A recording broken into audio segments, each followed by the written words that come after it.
Boop. Okay, honey. One moment here.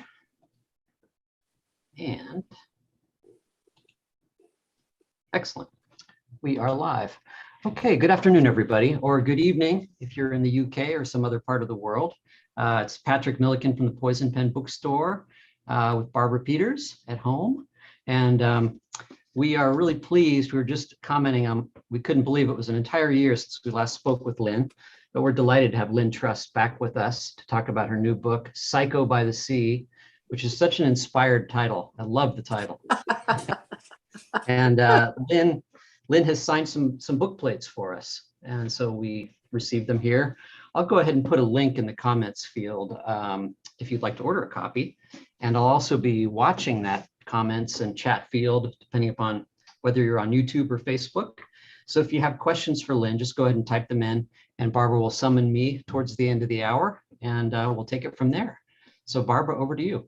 Thank you very much. I love the title, and I have to tell you, I think that the bunnies are inspired. So we will get to rabbits. Actually, we will get to rabbits as we talk. But let me say that Lynne, you may have first met Lynne in her role as punctuation expert. Eats, shoots, and leaves, and you can work out the punctuation yourself. But it's really true that over the course of history, commas and such have made a difference, isn't it? Oh, absolutely. Yeah. No, it was when I wrote that book. Yeah, that's what I was interested in. I wasn't really interested in the rules and stuff. I was interested in the influence of punctuation, and then I just brought the rules in just to make it complete. And then, of course, a lot of people bought it for the rules. But yeah, I was very interested in the way that people fought over commas. And if a comma was missing from a legal document, it completely changed the meaning. And, many legal cases, in fact, have been built on interpreting the things without punctuation. Absolutely. I'm trying to remember the name of the famous 1916, was it the Zimmerman telegram? Roger Casement. Oh, there was that. Yeah, there was that famous. And there was Roger Casement, who was seen as a traitor and tried under the, an act of 1350 or something, the Treason Act. And he was so supposedly hanged on a comma because he was executed, according to one interpretation of the law, the act. If, it was about whether or not you should be accused of treason if you acted outside the country. And there was a sort of phrase about outside the country. And if it had commas around it, it might have been very clear, but it didn't have commas around it, so it wasn't. I love that. Well, I think it was the Zimmerman telegram. I might have it wrong. But anyway, something that happened in 1916 that was thought to perhaps be trying to either push or quell, I can't remember which, the United States into World War I. Yeah, there was a, comma missing. So anyway, it's all fascinating, but not really the stuff of humor. And so I find it so interesting that Lynne, whom we all knew from Eat, Shoots, and Leaves, has developed into this marvelous humorous mystery writer. And I want to say that that's a hard thing to do. It's really difficult to sustain humor in a series, because inevitably you wind up a sort of character, either because, Patrick is helping me, the Zimmerman telegram or Zimmerman cable. Thank you, Patrick. I love the fact that the spectral box appears on Zoom whenever I forget anything, because Patrick has his phone and he's able to help me out. But anyway, it seems to me that humor very often turns into a caricature of itself, or becomes so exaggerated or occasionally so flat that the reader loses interest. So I always open a humorous mystery in a series with some apprehension. But I'm really happy to say that Lynne has not only made it continuously funny and sweet and all the rest, but upped her game here, which is, we're going to talk about rabbits. But I would like to say also that the Constable Twitton series, of which this is the fourth, has so far won the Last Laugh Award at Crime Fest and was longlisted for the CWA Daggers. Now, the Last Laugh Award's a really interesting award, and I've known people who won it over the years. Do you want to tell us what it is? Well, I was new to this genre completely, and I actually didn't know. This is a terrible story. I didn't know I was shortlisted for that award until just before I won it. So I didn't have time to get excited about it. it's wonderful because it does recognize humorous crime fiction. And so some lovely people, Simon Brett, obviously, who's wonderful. Mick Herron has won it. I know that.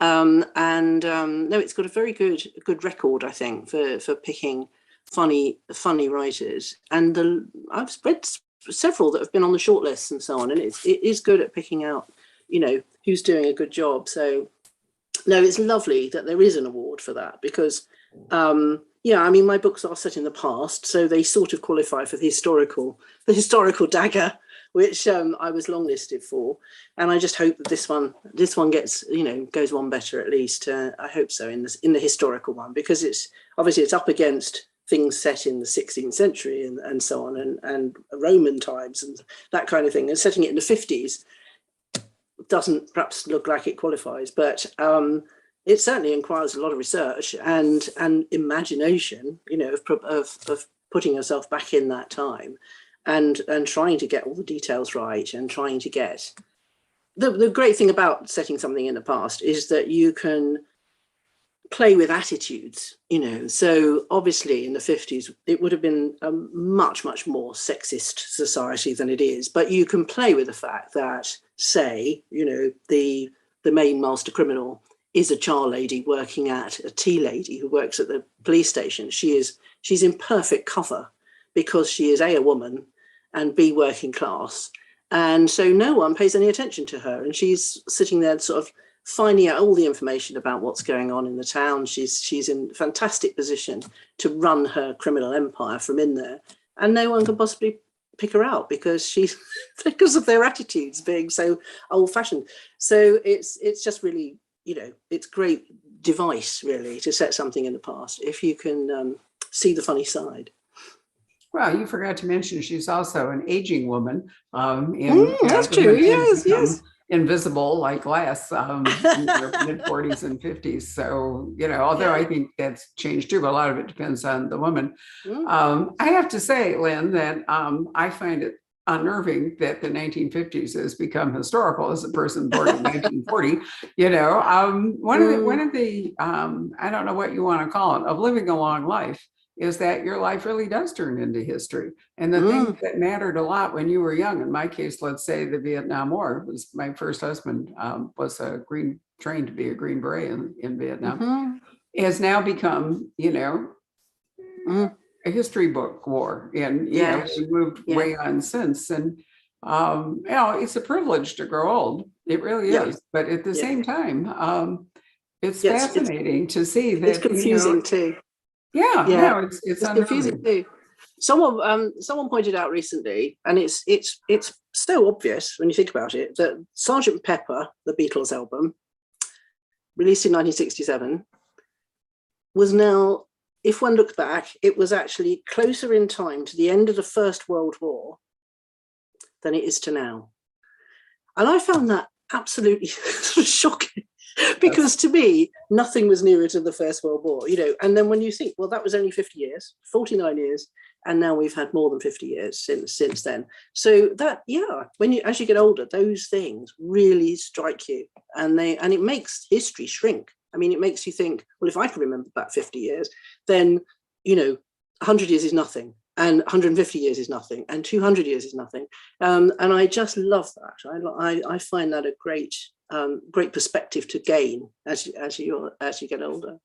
Well, here's the thought. I'm writing a piece about Agatha Christie for upcoming academic work or whatever, and I had a fascinating talk with a local playwright who's written a play called The Mysterious Disappearance about Christie, and it'll be running on our homepage. So I really recommend you watch it. It's fascinating, and we'll probably put it up Friday to run over the weekend. But what I realized as I was looking back into this thing is that Agatha Christie wrote Murder at the Vicarage, in which she introduced Miss Marple in her first full-length appearance, although she'd been in a few short stories before 1930.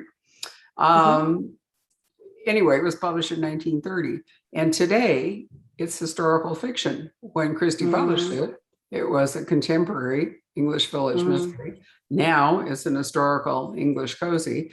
And written in 1930, we're almost a century up on it. It was actually closer in time to the work of Anthony Trollope, for example, than it is to, Lynne Truss, for example. How amazing is that? Yeah. And, I think it says a lot for Christie's plots that were very much puzzle oriented. She was a person who had a natural mathematical ability and loved puzzles, that has kept them fascinating to people, even though, they've become real period pieces in terms of their attitudes. And there's a lot you can criticize about Raymond Chandler or Christie or any people who wrote a century ago. I really dislike looking back at history through the lens of today and, taking a position that people had incorrect views and so forth. You have to accept the fact that this was how it was at the time. And you're right about your char lady, that she would have been.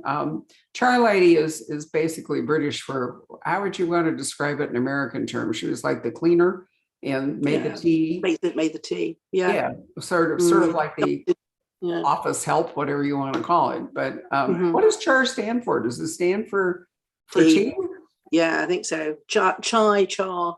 I think it's from India, the sort of Raj thing, that sort of using chai is for tea or something. Char, cup of char became cup of tea.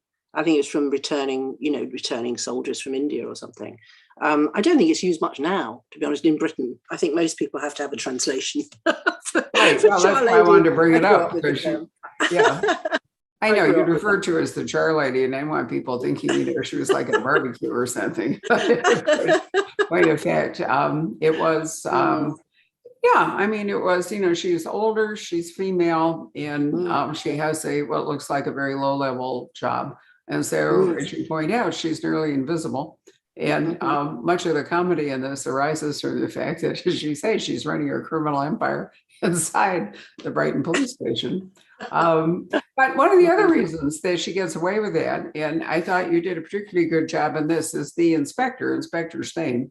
He's an idiot. How did you decide to, because you make such fun of him as a investigator and a policeman, how did you decide to come up with Inspector Stain? Well, he just is an idiot.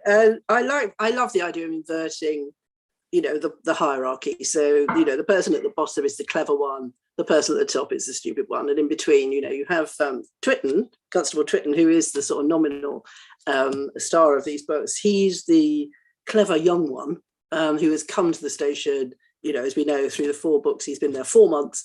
And he's the person who looks around him and sees more and also knows more about. He's just a thinker. He's quite a good thinker. He reads a lot. So in this book, he's just read The Hidden Persuaders, which came out in 1957, about advertising and how advertisers do this unscrupulous stuff about motivation research and how they understand why people do things, how to get people to buy things. And he's fascinated and shocked and horrified. And as people were, initially, they didn't know, it wasn't common sense to them. It was actually shocking. And so he sees how it applies to the case. So he's busy trying to apply it to the case, which is what his brain box instincts are. And then the person above him is a bit dim, Sergeant Brunswick. He's sort of plodding and wants to find things out, but he's not capable of it. And then above him, of course, is someone who gets all the glory all the time, Inspector Steen. And Inspector Steen is just, very self-absorbed. He's very vain, but he's famous because he's got a spot on the radio. He knows a lot about the law, but he doesn't really like dealing with criminals. And he'd rather not think about them. That's his sort of attitude. And he wishes you didn't have to give them so much attention, because giving them attention only encourages them. So he's got completely the right attitude as a policeman. I have a passage in this book where, he's come back from London. He shot somebody in Murder by Milk Bottle. He shot a famous villain. And now he's got enormous fame and enormous credentials as a policeman because he did this. He didn't even know who he was shooting at the time. But he did it. He's now got awards, and he comes back and he wants to tell them all about what he did in London and how he's feted everywhere and had marvelous time. And but, you know, they say, well, we've actually got a murder. You know, there's a murder in a shop here. We have to go and investigate it. And he's thoroughly annoyed. You know, this is what he hates. This is what he hates. He's, you know, you've got a nice day planned, and then some criminal does something like that, and suddenly everything's up in the air. Everyone has to respond to that. Everyone has to run off and solve the crime.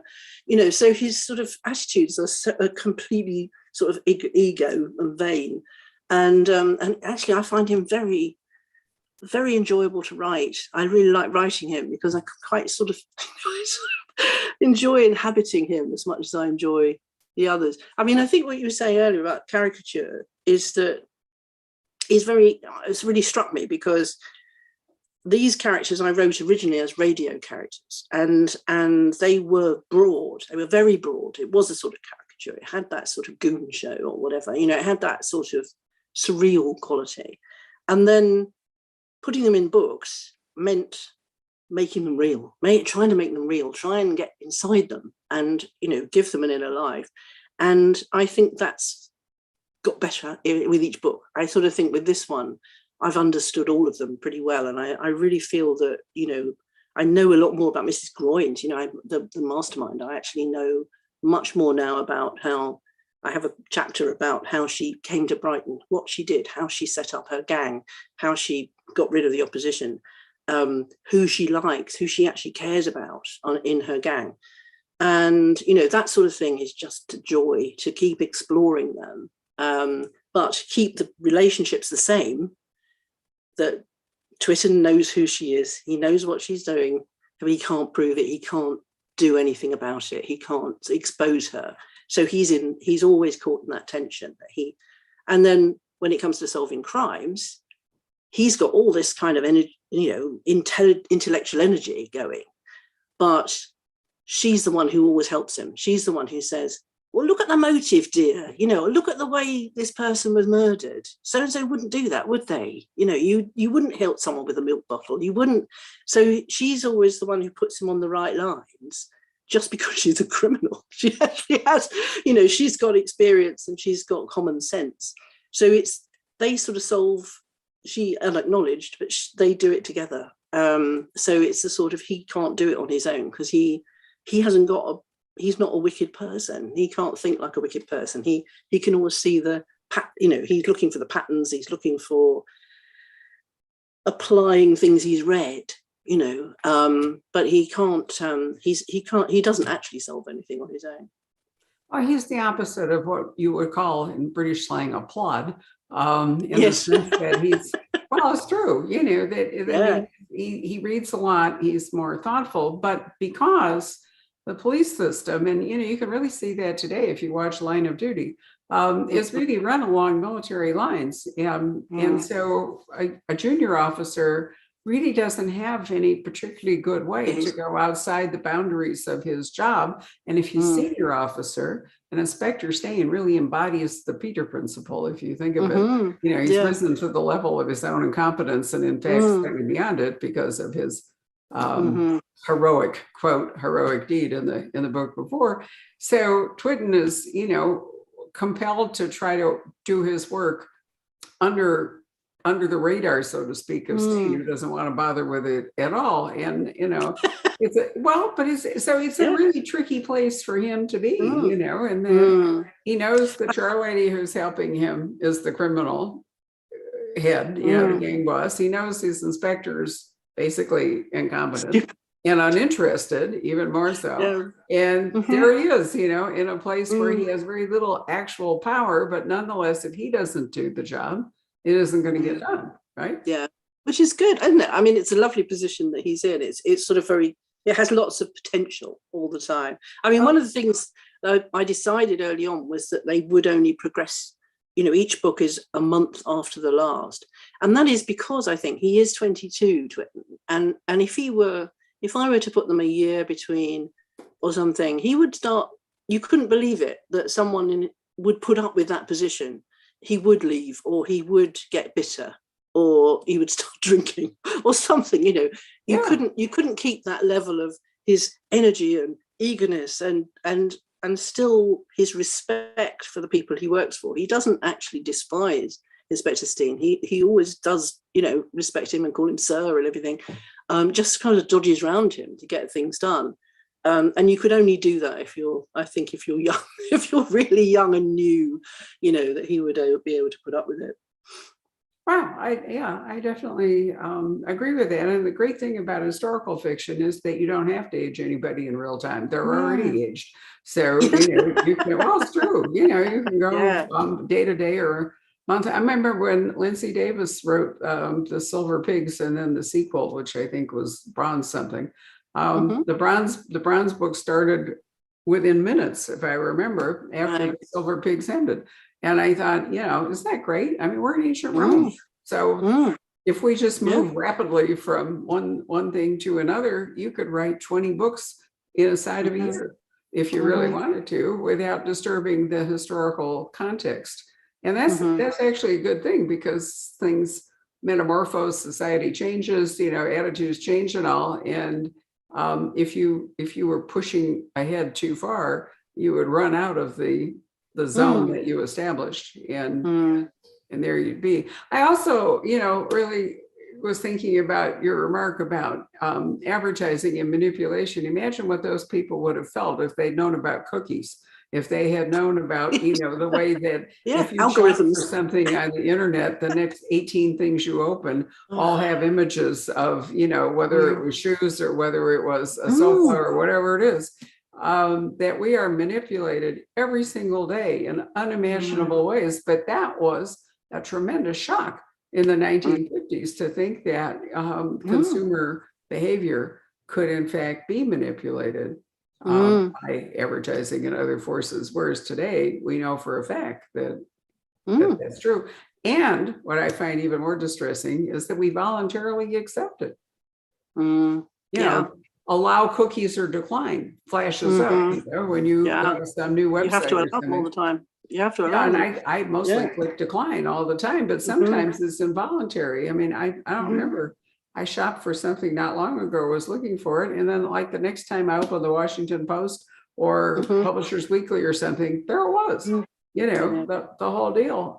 Instagram is rife with that. If you look on or want to shop for something on Instagram, the next 48 photos you're going to get are all going to be for products similar to the one that you shop for. I don't use Instagram. That's very interesting. I mean, at first I thought it was a coincidence. I started thinking, how extraordinary. And then, I mean, it does two things. Supposedly it must influence some people to buy more, but it also just warps your idea of what's of any objective reality, because it's being tailored to you, and that's very dangerous. I mean, it's all very dangerous. I think mostly social media and stuff, because they're all making people be much more self-important than they should be. But it really still plays into that we all feel we're the center of the universe because the internet is reflecting back to us only the things we're already interested in. Yeah, think about the concept of a selfie. I ran across the line in something I read the other day where somebody was taking a selfie and the other person said, well, why would you do that?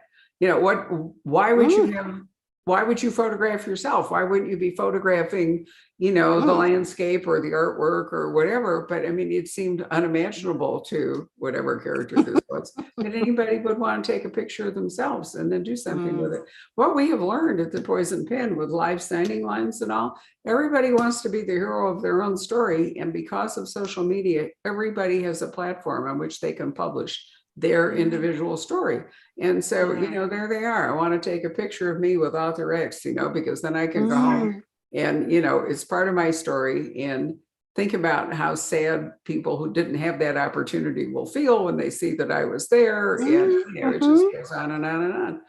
And it's really changed the nature of interactions a great deal, and lengthened it. Because now you have to allow for all that time. You used to be able to do an author event and have a signing line in a relatively reasonable timeline that wasn't too exhausting for the author, not to mention the book selling staff.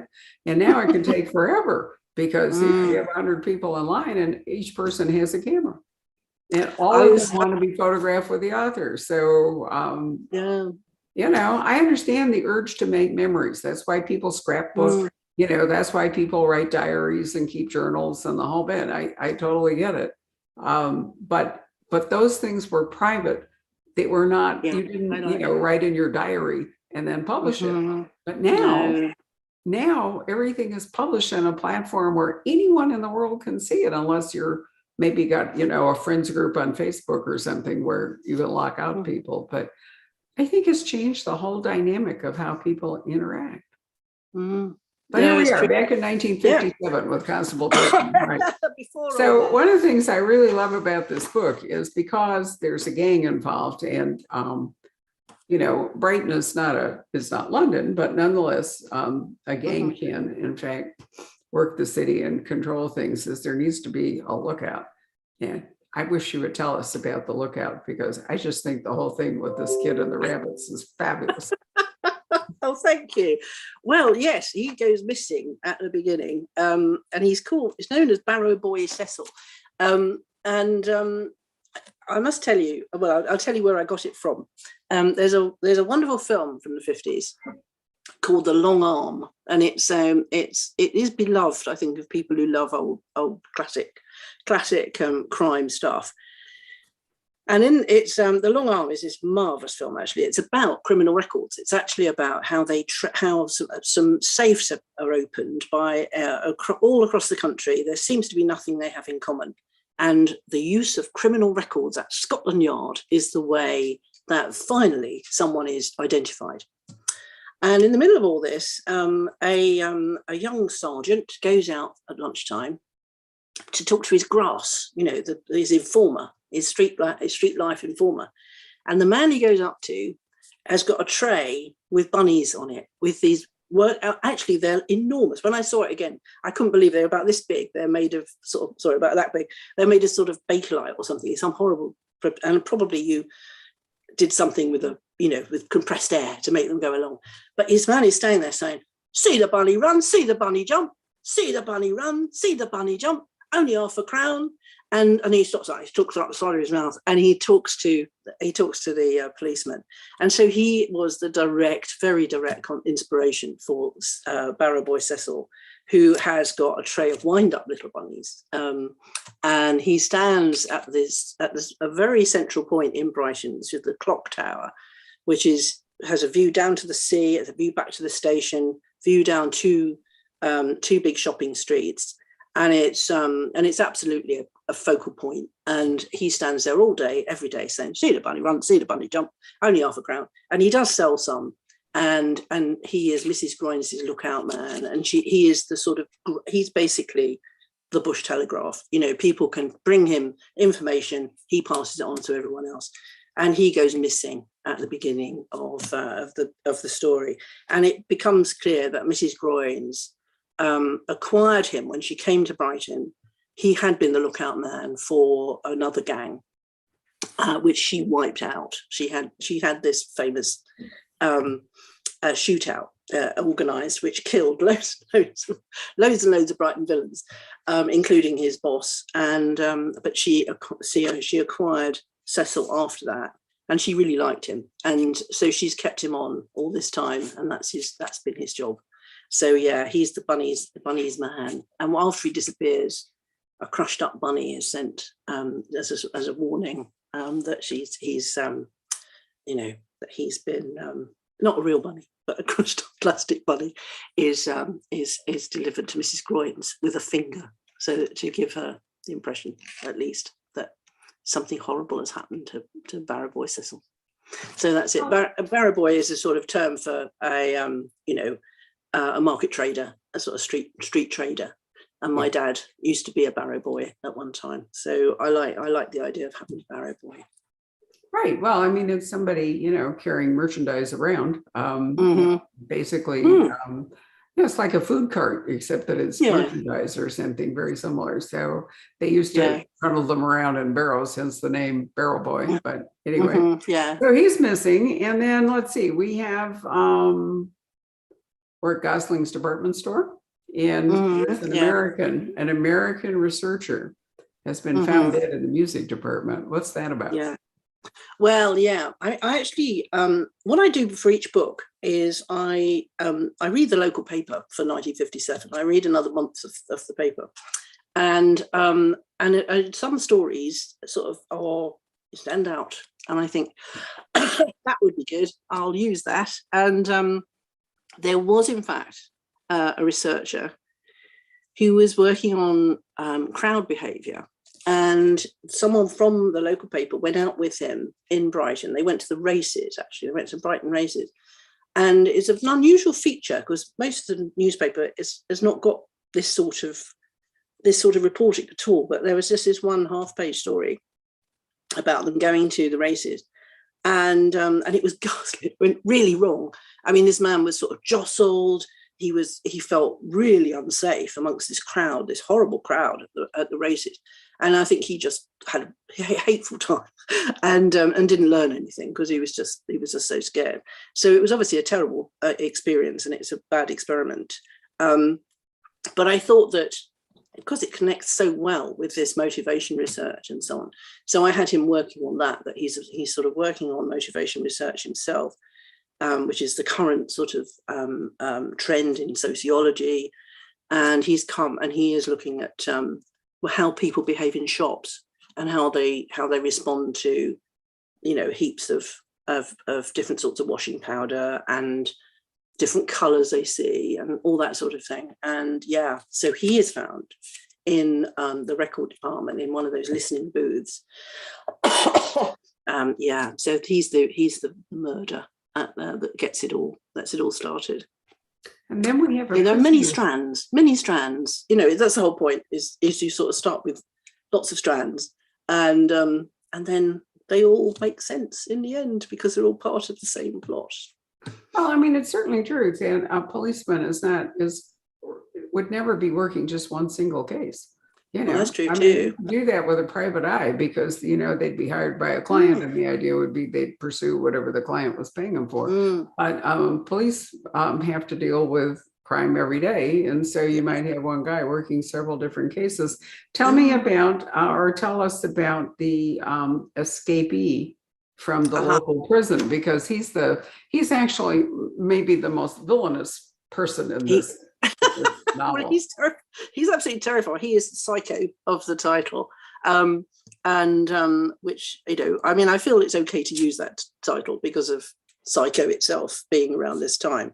But he is, he's in a sort of really high security prison for people with psychiatric problems, and because he has committed some pretty horrible crimes against policemen, and he has in fact cut their heads off. And so he has, and he receives visits from someone who apparently is just concerned academically with helping him, but who is eventually involved in his escape for the purposes of taking him to Brighton to cut off a particular policeman's head.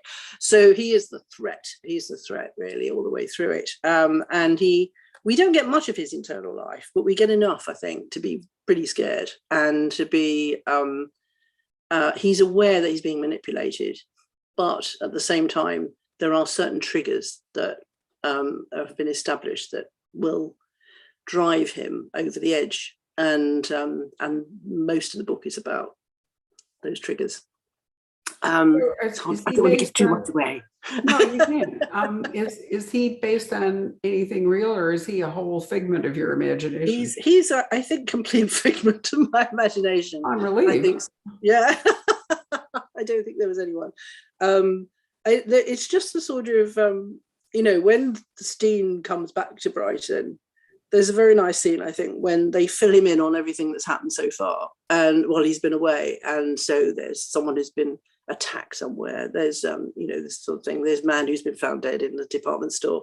There's, there's someone who is coming for you and who is a known psychopath who cuts people's heads off. Oh, and Mrs. Groins has left. And, Mrs. Groins has left. So he only focuses on that, and he doesn't quite focus on the thing that he should have really picked up, which was that someone's after him. So he's yeah, it's quite funny. I think that he's takes him a while to sink in, for it to sink in that he is in extreme danger from this. So yeah. Right. So the reader is going, well, I don't know. I mean, have you got much feedback from readers about whether they would like to see the inspector go or stay? No, we haven't had a vote or anything. I know he's not. I think I have a lot of sympathy for him. You see, I know that he is irritating, but I sort of, as I say, I understand where he's coming from to a certain extent, and I think he's sort of, I mean, everyone sees, as you said, everyone's the hero of their own story, and he's sort of he's got his own sort of set of values, really, and he, as I say, he doesn't really like criminals, and he sort of, his authority is terribly important to him, and so on. I remember thinking at one point, and I don't know whether this is relevant really or true, but that they're like, the three policemen are like segments of a person. So, Inspector Steen is the ego. He's just ego. He's like a baby. He's like a baby. He just wants. He's he sees everything in terms of himself. He's just and then the sergeant is the id. He's a kind of all emotion. He nothing else. He can't think rationally a lot of the time because he's affected by his own emotions. And then Twitten is the sort of super ego, who is just only seeing it from top down, but isn't in touch with his emotions, isn't in touch with his ego, and I just think that kind of works. I think that's why it sort of works, is that they are these different aspects of a personality. Well, you've got three legs of a triangle. It would be disturbing Yeah. if you lost one of them, because exactly. wouldn't be a triangle anymore. So I think one reason that the humor works so well in these books, Lynne, is that it's really situational. You're not making the characters behave ridiculously, but you put them into situations where the humor arises. And let's take the Barrel Boy, for example. He's not a funny person. I mean, he's the lookout for a gang, he's not but the idea of him standing out there day and night in the rain, or in whether or not with a tray full of wind up bunnies, collecting information, that's where the humor comes in, really, is that situation that you put him in. So do you have, a visual imagination? Do you actually see that sort of a scene? I think I do. I think I must have.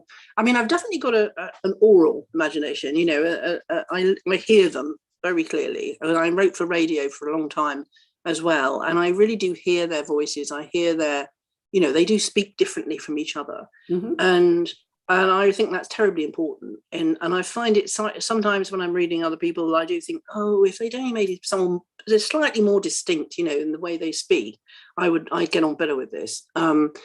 But for me, it's so important that the four of them, the four main characters, you could read a line, I think, from any of them, and you'd know who it was because of the vocabulary, because of the structure, because of the sort of rhythms, and and the content, obviously.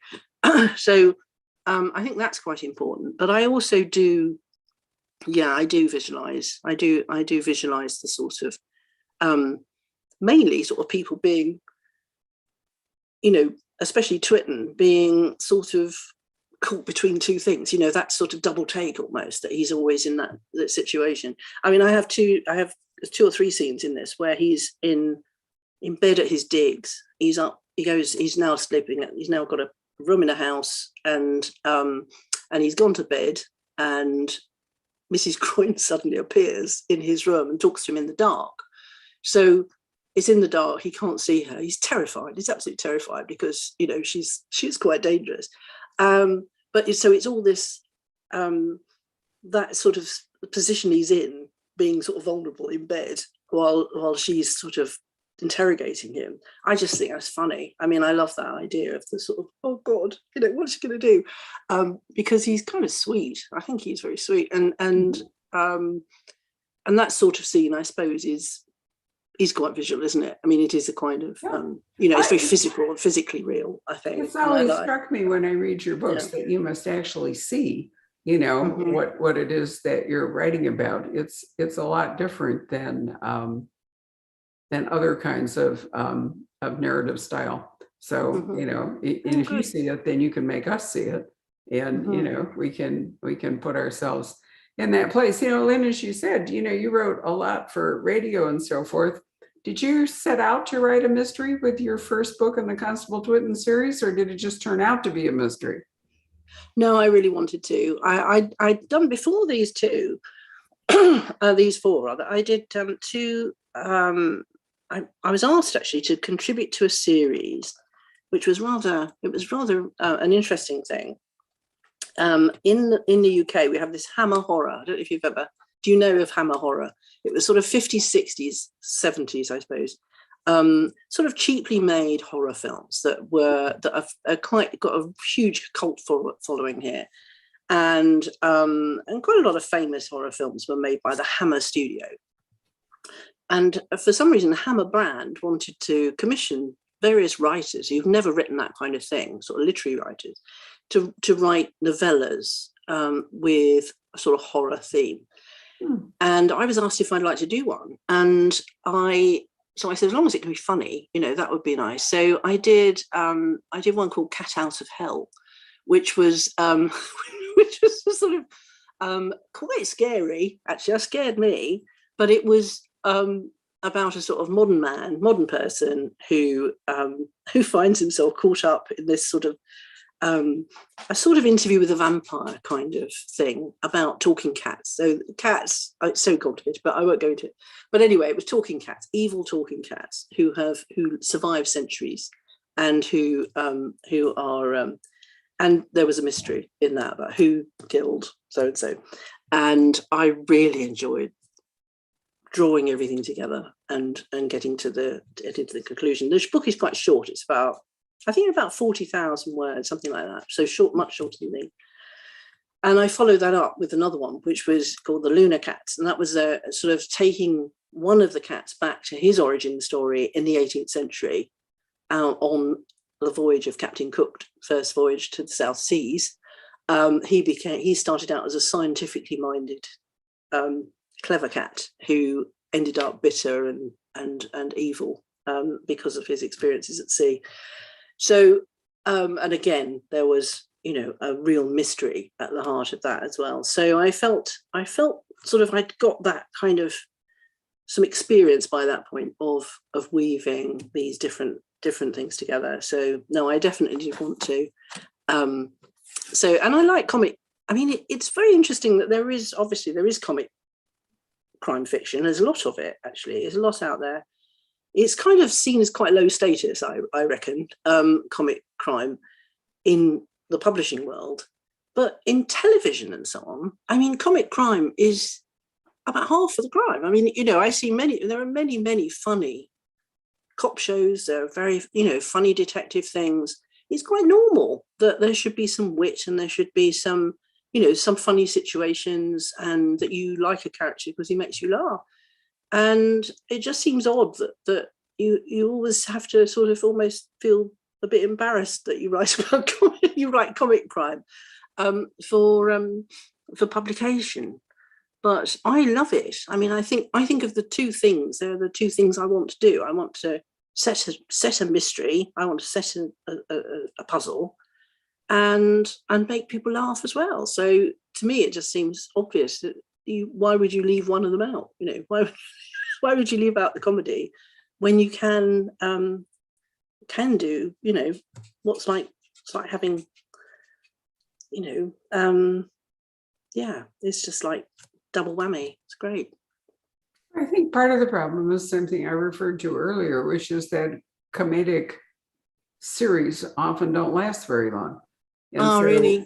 So publishers, I think, with a track record of many of those kinds of series wearing out their welcome, becoming, and so they don't probably put the weight into it, and they may be harder to market. I mean, it's one thing to one thing to create Jack Reacher, an eponymous postmodern Western hero. And it's another thing to have Constable Twitten, and I love the fact that you write them and I enjoy them. I have over the years enjoyed some and then eventually grown tired of them. I think there were writers like the late Robert Bernard or Bernard, whichever way you want to call it, who had a gift for writing comedy, but he often wrote standalones. It wasn't a series. He was a wonderful writer and an ingenious plotter. He wrote a book called A Scandal in Belgravia that remains one of my very favorite mysteries, and it has a really wicked twist at the end. But he was naturally humorous. I mean, I knew him as a person, and he was that kind. He was a school teacher, so maybe he had to develop humor to survive. I don't know. But anyway, so sometimes people can write comic sorts of novels, but they aren't necessarily a series. Did you ever read Sarah Caldwell's marvelous books? She won. Well, if you have not read, I'll have to, I'm going to, Patrick, help. What are the name of the Sarah Caldwell books? Type them in for me. She won the Anthony Award, which is a very big award for. Let's see. Thus Was Adonis Murdered. Right. Shortest Way to Hades. Crikey, I can't remember the others, but I'll look them up. Well, it's the third one that won her. Anyway, they're really funny in a very British way, a little bit like Edmund Crispin, if you ever read his. I love Edmund Crispin. Well, she was in that kind of Oxford, she was a barrister. And her brother is Alexander Cockburn, was Alexander Cockburn, was a really famous journalist. So she was very much on the intellectual, word game kind of thing. And she had a barrister named Hilary, who was the protagonist of these just fabulous books.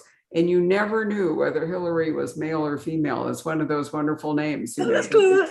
Yeah. And so that was part of the humor too, is that you just had no idea, whether, but they were never going to win a huge audience, I mean, they were almost Thus Was Adonis Murdered, right, is the first one. But she took advantage of the tax laws on the Channel Islands and the Isle of Sark, which has its own, peculiar state and so forth. Yeah. And she wrote a really brilliant mystery having to do, because Hilary was a barrister in chambers that I think had to do with tax and all. That was absolutely fabulous. Oh, brilliant. Yeah. But unfortunately, she was so paralyzed, I think, by winning the Anthony Award and all. And it was going to be a really hard series to sustain. And so she stopped. Oh, she stopped. Yeah. And now those works are hardly known today. And yet they were sensational at the time that she wrote them. Yeah. I must say, when you mentioned Edmund Crispin, I mean, I read them many years ago.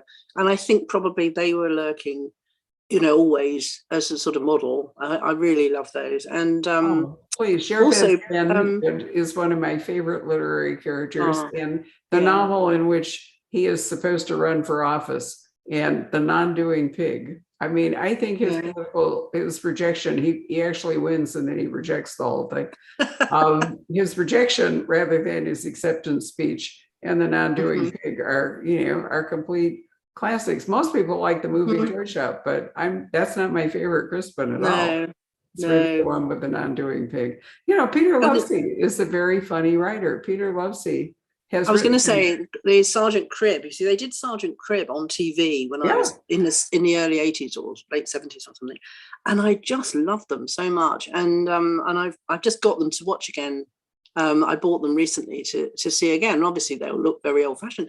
But I mean, the tone of the Peter Lovesey's Cribb books and the TV, I loved so much, and I think that he was gets a lot of humor into the Peter Diamond ones, largely in Peter relating to his superior officers, whom but also in outside influence. And he's also written a number of standalones, which are really clever and quite funny.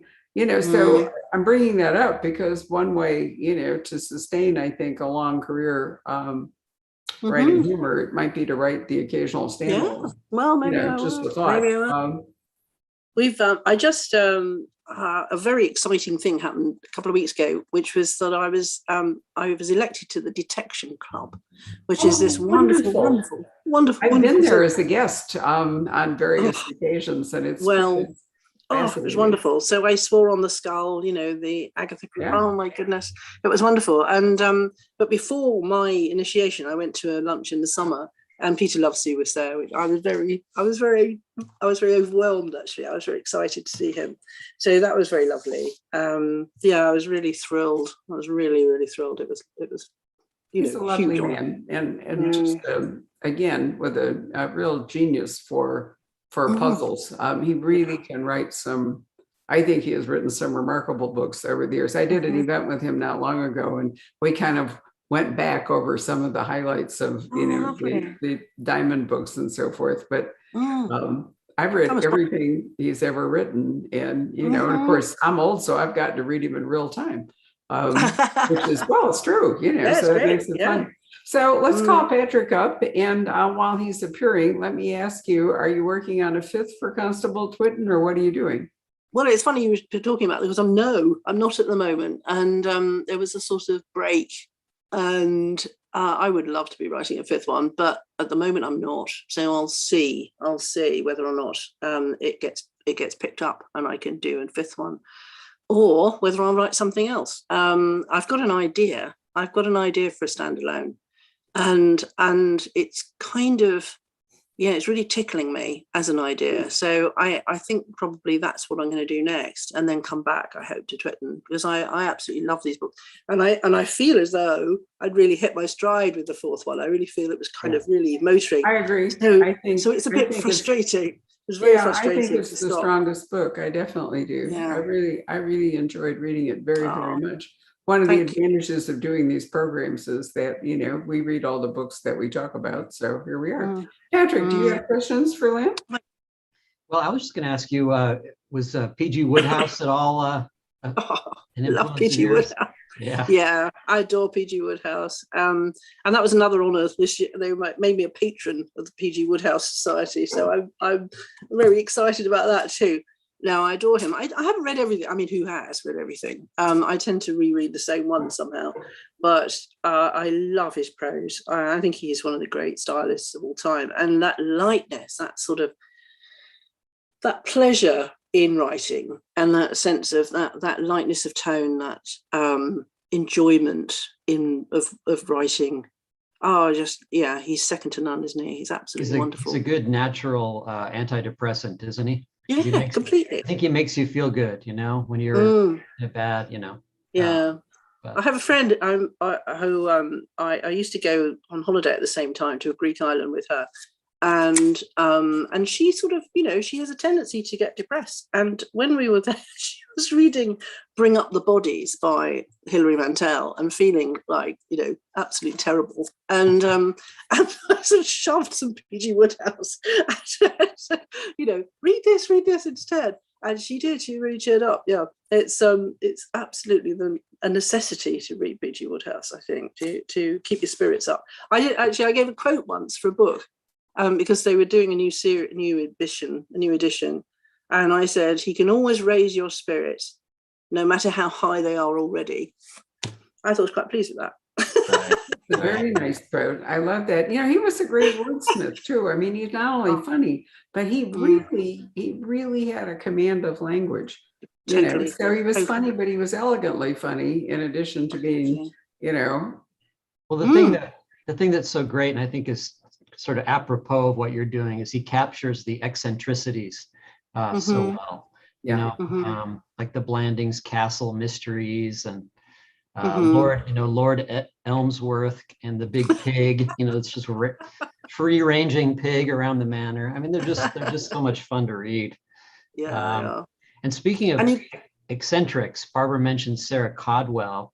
And she came here once, remember, Barbara? Way back when. And she was a classic British eccentric, wasn't she?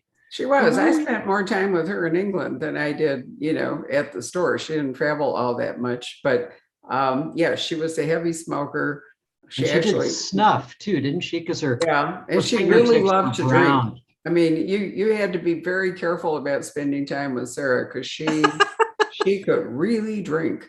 And I have almost no tolerance for alcohol, so there I was. It's just.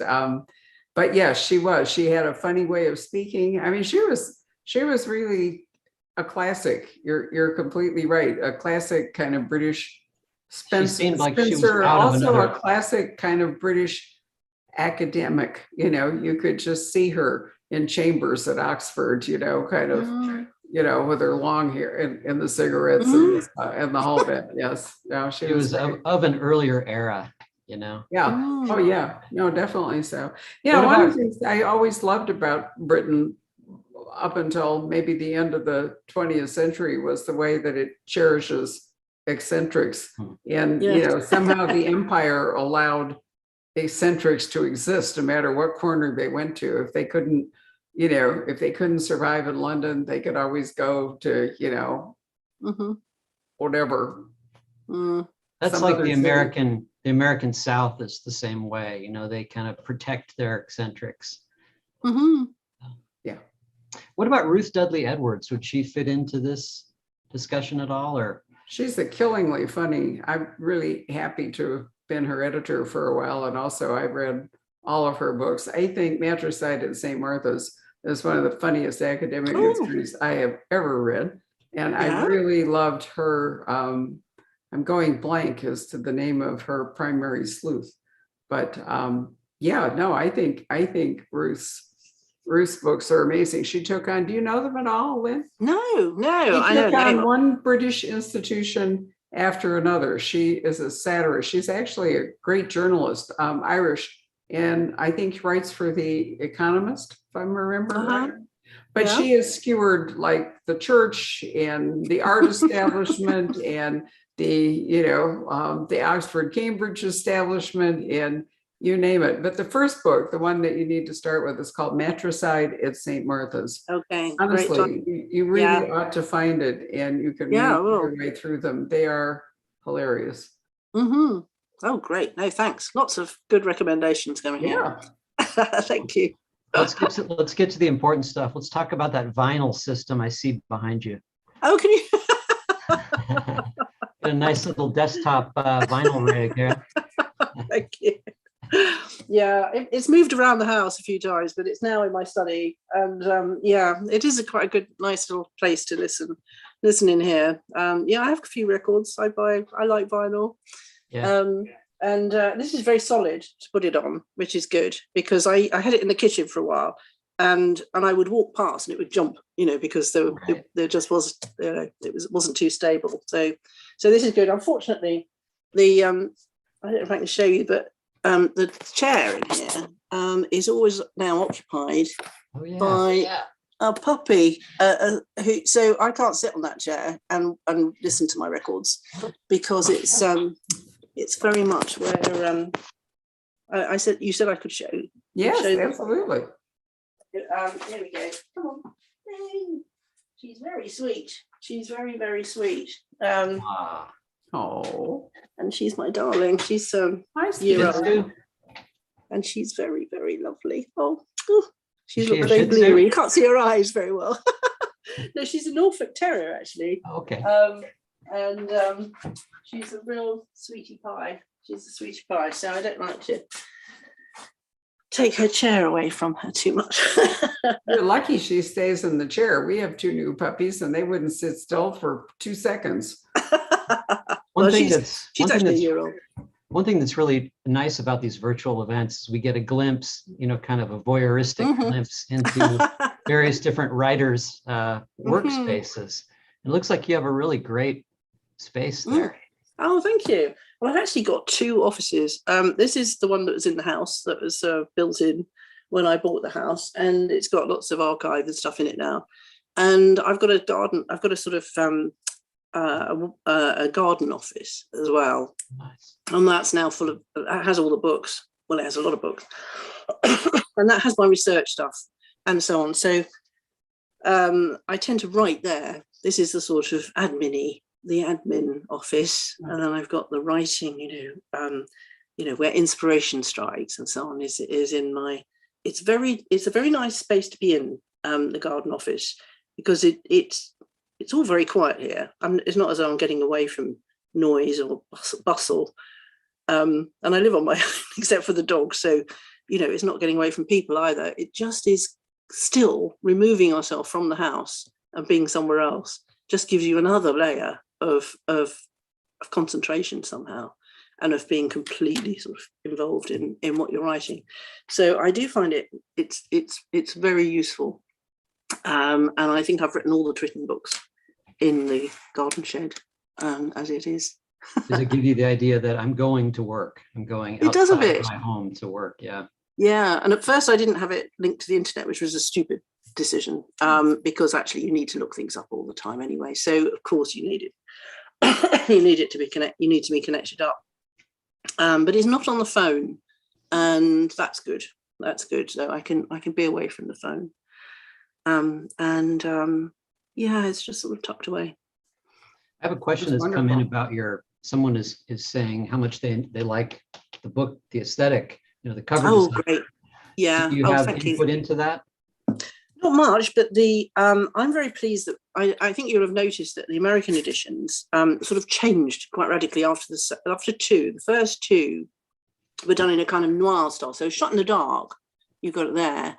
That's the American edition, and that's isn't. I mean, I love it. It's very humorous. I think it's very kind of, and it's got that sort of noirish look. And the second one, similarly, was kind of feel to it. Yeah, it's very good. I mean, it has nothing to do with the book at all. I mean, it's set in the summer and so on. But that one, when we got to Murder by Milk Bottle, that's the British edition, and so there's the same artist who's been doing all the British ones, and they've got this lovely. I think they're very very attractive, and they've got a lovely basic colour. And the Psycho by the Sea, I think, is just it's terrific. Yeah, and they've all got on them somewhere this sort of rather larky seagull. He's very small in this one. The seagull sitting on the railings by the sea, but there's always the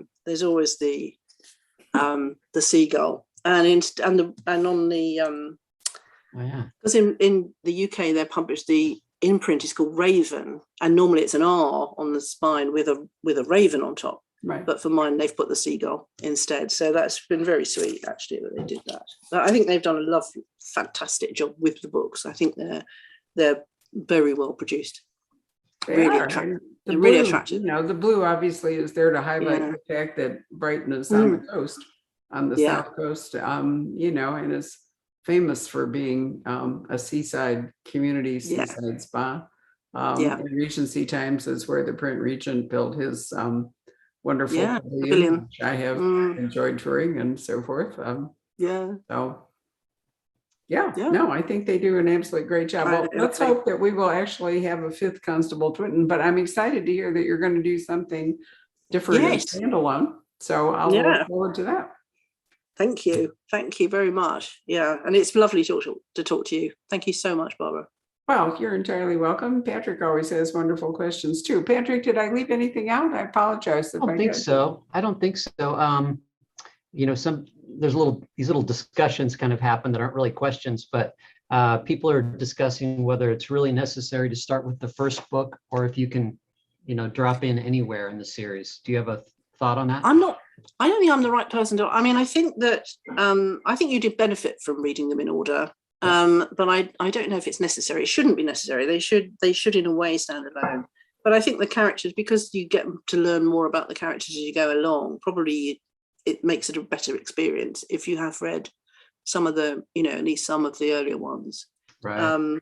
Would you agree, Barbara? I don't know whether. Well, you're only 4 books in, so it's not that burdensome. And I would say, yes, it's not as serious. When we were talking to the Child brothers about the new Jack Reacher, each one of those books is designed to be a standalone. There's no history with Reacher. Yeah. So it doesn't really matter which book you pick up. But I do think, A, you benefit from a better understanding of the character, but B, there's a certain amount of spoiling if you read a fourth book, and because something that might be a mystery in the first book has been resolved, and you can't help but learn that. So I think when there are not many books, it is better to read from the beginning. If you just for your 12th or 14th or 15th, I probably would say just dive in. Yeah. So, I mean, no, it really makes a difference. It's not that burdensome. Unfortunately, the earlier books are all in print. They're all in paperback. So, not a difficult thing to accomplish as a reader. Anyway. I guess a good final question people are asking is there anything that you're reading right now that you're really enjoying and could recommend? I just was, I was up for an award this week, called the Comedy Writers in Print. No, Comedy Writers in Print. No, Comedy Women in Print. That's what it was. Comedy Women in Print Award, which is quite a small thing, but it's very sweet that they're trying to push, funny women's writing. So I read lots of books that are not crime novels. Just for once, I was reading these. It doesn't matter. So there was the winner. I really, really enjoyed, and it was called Dial A for Aunties. Have you heard of this book? Well, it is sort of a crime novel. It's considered a cozy in this country, by Jessie. What is her name? Sutanto. I believe she was. I didn't do the program. We did a program with her, but I think it was John that did it. And I believe she lives in Indonesia. And so she does. She's in Jakarta. Yeah. I thought it was really funny. I mean, just made me laugh a lot. And so it was, slight annoyance not to win, but it was wonderful that it was her. I really thought that the book had huge, it was very, very funny. And it was, just held together fantastically well by the characters. It has these wonderful aunties who are very, very good characters. And it's very visual as well. And you can really, reading it, you think this is going to make a good movie, and you find at the end that it's been bought by Netflix to be made as a movie. It'll make it great as long as nobody messes it up. It should be great. I mean, it's very, very funny. So I really recommend that from what I was reading last week. We did too. I think wasn't it our cozy mystery for something? I can't remember what. Anyway, it's called Dial A for Aunties. And Jessie Sutanto, I think her name is something that John Charles of our staff highly recommends. He absolutely loved it. So on that wonderful note, Lynne, it's been a real pleasure. I hope we don't have to let another year go by before we get together. Well, I hope I'll see you again soon. I hope so. I hope so too. Please keep us posted on what you're doing. Thank you. Thank you very much. I'd really like to know. So let me start over again. Sorry, I can't talk. Thanks to all of you who have been watching our program here. There will be a podcast, and you can watch it on Facebook or YouTube indefinitely. So you can tell friends who might have enjoyed it and missed it that they still have an opportunity to see it. And Patrick is reminding us that we do have lovely signed book plates from Lynne, who, because she's in England, obviously, had trouble signing books for us and getting them here. So we're using book plates instead. But it's a lovely book. So, and a nice book for the holidays too, because, we all need a laugh during the stress of the holidays. So there it is, Cycle by the Sea. Right. Thank you